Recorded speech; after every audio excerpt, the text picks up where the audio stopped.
To be or not to be is actually 어떤 존재가 되느냐 되지 않느냐는 실제로 매우 좋은 질문입니다.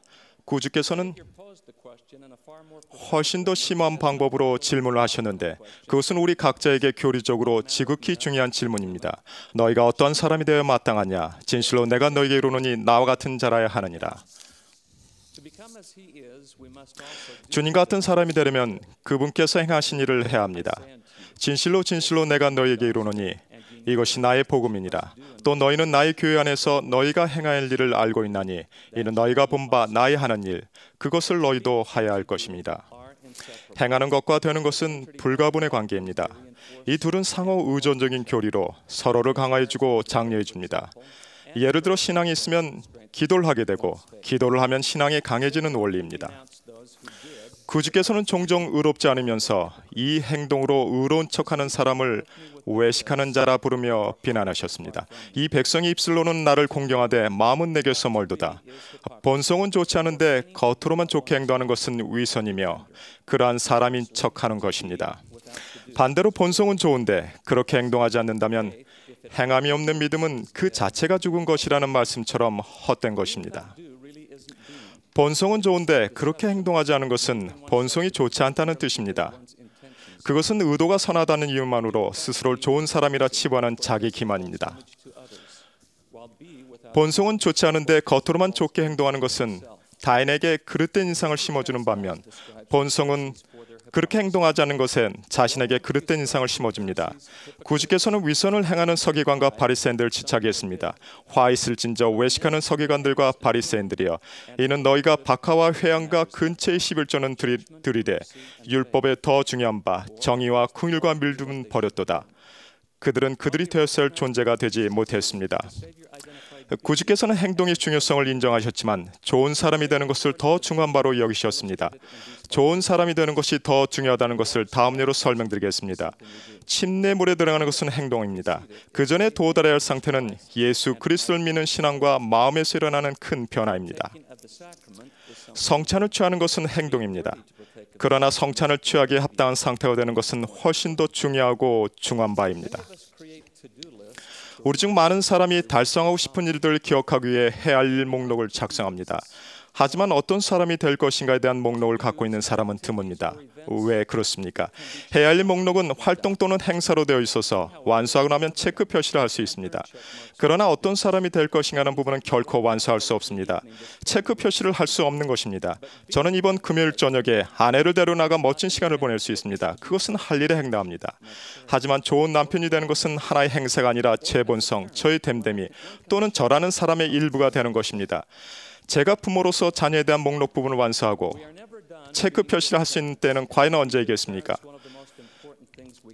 좋은 부모가 되는 일은 결코 완수할 수 없습니다. 좋은 부모가 되기 위해 자녀들에게 가르칠 수 있는 매우 중요한 한 가지는 어떻게 하면 좀 더 구주와 같이 될 수 있는 점입니다.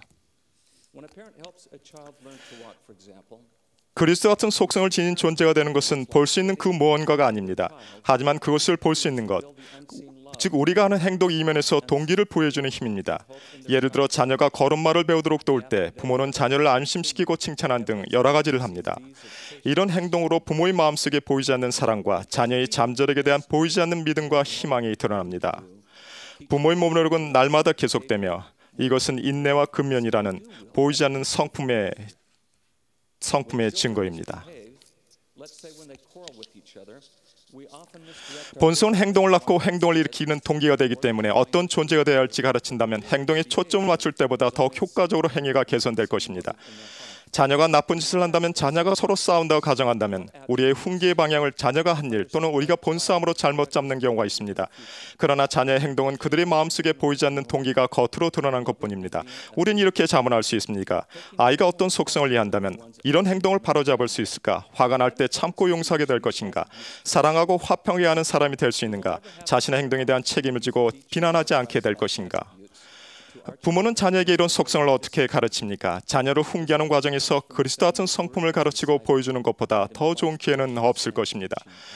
훈계는 제자라는 단어와 동일한 어근에서 파생했으며 이는 인내와 가르침이 우리에게 필요함을 암시합니다. 화를 내며 훈계서는 안 된다는 뜻입니다. 우리는 교리야 성약 121편에 나와 있듯이 설득으로 오래 참음으로 온화함과 온유함으로 그리고 거짓 없는 사랑으로 친절함과 순수한 지식으로 훈계할 수 있고 또 그렇게 해야 합니다. 이것들은 우리 모두가 부모로서 그리고 그리스도의 제자로서 우리의 일부가 되어야 하는 그리스도 같은 속성입니다. 자녀는 훈계를 통해 결과를 배웁니다. 그러한 순간에 부정적인 것을 긍정적인 것으로 바꾸면 도움이 됩니다. 자녀에게 그 실수 또는 잘못을 통해 무엇을 배웠는지 물어보십시오. 그러면 무엇보다도 영이 자녀에게 가르치고 가마를 줄 기회가 생기게 됩니다. 자녀에게 영으로 교리를 가르치면 그 교리는 시간이 흐르면서 그들의 본성을 변화시킬 힘을 발휘합니다. 엘마도 이 원리, 즉 말씀의 전파가 백성을 인도하여 의로운 일을 하게 하는 큰 경향이 있으므로 참으로 그것은 칼보다 백성들의 생각에 더 강력한 효과가 있다는 것을 발견했습니다. 왜 그랬을까요? 칼은 행위를 벌하는 데에만 초점을 맞췄지만 말씀을 전파한 것은 사람들의 본성, 즉 그들이 누구였는가 또는 어떤 존재가 될 수 있는가에 변화를 일으켰기 때문입니다. 말 잘 듣고 착한 자녀는 자녀 양육에 대해 별로 가르쳐주는 게 없을 것입니다. 여러분이 인내심의 한계를 시험하는 자녀를 축복받았다면 그것은 자녀 양육에 관한 대학원 과정을 받는 일과 같을 것입니다. 전세에서 무슨 잘못을 했길래 이런 일을 당하는 걸까라고 생각하기보다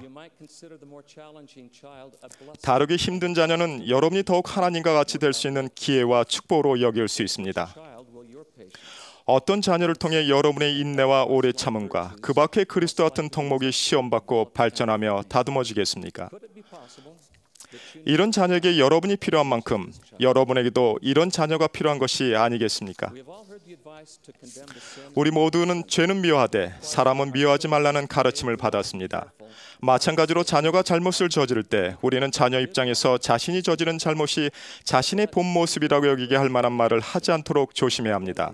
한 번의 행동에서 비롯된 실패가 멍청한 게으른 서투름 같은 수식어가 붙어 다니는 정체성으로 확대되지 않게 하십시오.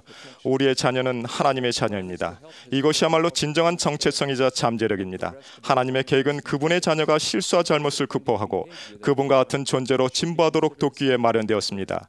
그러므로 기대에 어긋나는 행위는 영속적이 아니라 일시적이며 정체성이 아니라 하나의 행동으로 여겨져야 합니다. 정체성에 대한 혼란은 우리가 자녀에게 커서 무엇이 되고 싶느냐고 물을 때도 일어날 수 있습니다. 이것은 마치 사람이 생계를 위해 무슨 일을 하느냐가 그 사람이 누구인지를 나타내는 듯이 비춰집니다. 직업이나 재산성이나 정체성이나 그 어떤 것도 자부심을 규정해서는 안 됩니다. 구주께서는 겸손한 몫이셨지만 그것으로 그분의 삶이 규정되진 않았습니다.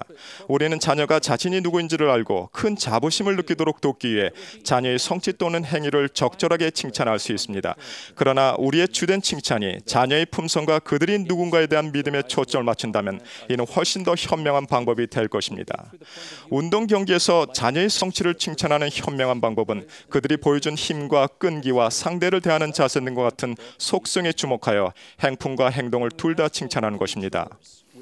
우리는 자녀에게 허드렛 일을 시킬 때 내가 기꺼운 마음으로 이런 일을 해주면 내 마음이 아주 행복해진다. 이와 같이 성품에 관해 자녀를 칭찬할 방법을 찾을 수 있습니다. 자녀가 학교에서 성적표를 받아오면 좋은 점수를 받는 것에 대해 칭찬할 수도 있지만 숙제도 꼬박꼬박 해가고 어려운 문제도 노력해서 잘 풀어낼 줄 알다니 정말 내가 자랑스럽구나 하고 자녀의 근면성에 대해 칭찬한다면 더 오래 지속되는 유익을 얻게 될 것입니다. 가족 경전 읽기 시간에 그날 읽은 내용에 나오는 속성애를 찾아 토론하십시오. 그리스도 같은 속성은 하나님께로부터 오는 은사이므로 그런 은사를 간구하십시오. 저녁 식탁에서 이따금 속성에 대해 특히 아침 경전 읽기에 앓게 된 속성에 관해 이야기하십시오. 오늘 너는 어떤 방법으로 좋은 친구가 되어줬니? 내가 신뢰할 수 있는 사람임을, 정직한 사람임을 어떻게 보여줬니? 경전은 가르치고 배워야 할 많은 속성이 나옵니다. 어떤 사람이 되어야 하느냐를 가르치는 가장 중요한 방법은 하나님 아버지께서 우리에게 하시듯이 우리 자녀에게 그런 부모가 되어주는 것입니다. 하나님께서는 완전한 부모이시며 우리에게 그분의 자녀 양육 지침서인 경전을 주셨습니다. 오늘 제 말씀은 주로 부모들에게 전한 것이지만 그 원리는 모든 사람에게 적용됩니다. 그리스도 같은 속성을 발전시키려는 여러분의 노력이 결실을 거두어 주님의 형상이 여러분의 얼굴에 새겨지고 그분의 속성이 여러분 행위에서 나타나기를 기원합니다. 그리하여 여러분의 자녀나 다른 사람들이 여러분의 사랑을 느끼고 여러분의 행동을 보면서 주님을 생각하고 그분께 다가가게 되기를 기도드립니다. 또한 그렇게 되리라는 것을 예수 그리스도 이름으로 간증드립니다. 아멘.